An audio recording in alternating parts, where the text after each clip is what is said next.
வமா அத்ராக மல் ஹுதமா. அல்லாஹ் சொல்கிறான் நாருல்லாஹில் மூகதா, அல்லாஹ் மூட்டிய கொதிக்கக்கூடிய கொழுந்து விட்டு எரிந்து கொண்டிருக்கக்கூடிய நெருப்பு தான் அந்த ஹுதமா என்பது. அல்லாஹ் அக்பர். அன்பிற்குரியவர்களே, யோசித்து பாருங்கள், அகிலத்தின் அதிபதி அர்ஷிற்குரியவன் அவன் அந்த நெருப்பை மூட்டி இருக்கிறான் என்று சொன்னால் அதனுடைய பயங்கரம் எப்படி இருக்கும் என்பதாக அல்லாஹ் சொல்கிறான் அல்லதி தத்தலிஉ அலல் அஃபிதா. அந்த நெருப்பினுடைய வேகம், கொடுமை, அதனுடைய சுட்டரிக்கும் தன்மை எப்படி இருக்கும் தெரியுமா?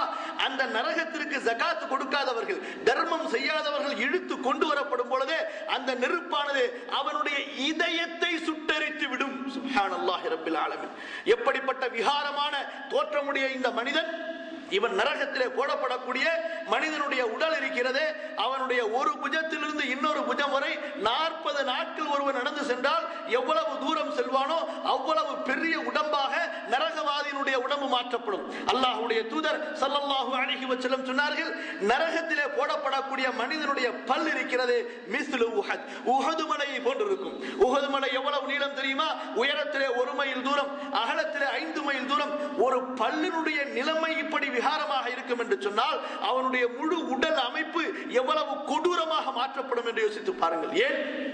அல்லாஹ்வுடைய கட்டளையை நிராகரித்தவன் நிரந்தரமாக தண்டனையை அனுபவிக்க வேண்டும் என்பதற்காக அல்லாஹ் அவனுடைய உடலை விகாரமாக மாற்றி விடுவான்.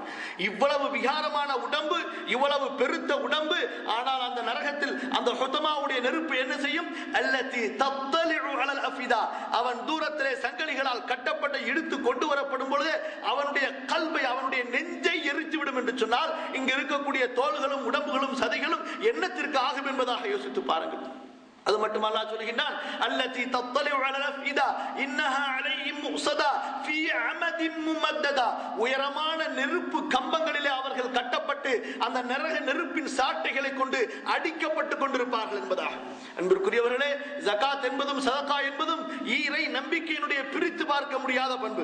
அல்லாஹ் சொல்கிறான், நம்பிக்கையாளர்கள் யார்? தொழுகையை நிலைநிறுத்துவார்கள், ஜகாத் கொடுப்பார்கள், வ அமரு பில் மஅரூஃப், நன்மையை ஏவுவார்கள், தீமையிலிருந்து தடுப்பார்கள். ஒரு இறை நம்பிக்கையாளன் தான் எந்த ஒரு கொள்கையை வாழ்க்கையிலே உண்மையான கொள்கையாக, உயர்ந்த கொள்கையாக, நேரிய கொள்கையாக கொண்டிருக்கானோ அந்த கொள்கையின் பக்கம் மக்களை அழைப்பவனாக இருக்க வேண்டும். அல்லாஹ்வை பற்றி மக்களுக்கு எடுத்துச் சொல்பவனாக இருக்க வேண்டும். மறுமையை பற்றி மக்களுக்கு எடுத்துச் சொல்பவனாக இருக்க வேண்டும். ஆனால் இன்று நாம் பார்க்கிறோம், நம்முடைய வாழ்க்கையிலே அல்லாஹ் சொல்லக்கூடிய இந்த காரணங்கள் எந்த அளவிற்கு நாம் அதை எடுத்து நடக்கின்றோம் என்பதாக. சிலர் ஒரு கூட்டம் தொழுகை மட்டும் போதும் என்பதாக எண்ணிக்கொள்கிறார்கள். செல்வந்தர்களே சிலர் சில தர்மங்களை செய்துவிட்டால் போதும் என்று எண்ணுகிறார்கள். அன்பிற்குரியவர்களே, அப்படி அல்ல. ஒரு முஸ்லிம் என்பவன், இறை நம்பிக்கையாளன், முழு மார்க்கத்தையும் பின்பற்ற வேண்டும். அல்லாஹ் சொல்கிறான், யா அய்யுஹல்லதீன ஆமனு துகுலு ஃபிஸ்ஸில்மி காஃபா. நம்பிக்கையாளர்களே, முழுமையாக இந்த மார்க்கத்திற்கு வாருங்கள், முழுமையாக நீங்கள் இந்த மார்க்கத்திற்குள் வந்து விடுங்கள். ஏதாவது ஒரு கடமை எடுத்துக்கொண்டு அதை பின்பற்றினால் மட்டும் போதும் என்பதாக தவறாக எண்ணாதீர்கள், தவறாக புரிந்து கொள்ளாதீர்கள், முழுமையாக வந்து விடுங்கள். இதைத்தான் அல்லாஹ்வுடைய தூதர் ஸல்லல்லாஹு அலைஹி வஸல்லம் மிக தெளிவாக சொன்னார்கள். إذا تبايعتم بالعينة وأخذتم أذناب البقر ورضيتم بالزرع وتركتم الجهاد سلط عليكم ذلا لا ينزعه حتى ترجعوا إلى دينكم. அல்லாஹ் குறிப்பிடுகின்றான், நீங்கள் முழுமையாக மார்க்கத்துக்கு வாருங்கள் என்பதாக. இதைத்தான் அல்லாஹ்வுடைய தூதர் ஸல்லல்லாஹு அலைஹி வஸல்லம் அவர்கள் சொன்னார்கள். நம்பிக்கையாளர்களே, நீங்கள் மார்க்கத்தை, இஸ்லாமை புறக்கணித்து விட்டு வட்டியை கொண்டு வியாபாரம் செய்தால், உங்களது வியாபாரத்தில் வட்டி கலந்து விட்டால், இதா தபாயஅதும் பில் ஈனா, என்று பாருங்கள், வட்டி இல்லாமல் ஒரு வியாபாரமா என்று முஸ்லிம் எண்ணக்கூடிய அளவிற்கு அவன் தள்ளப்பட்டிருக்கிறான் என்று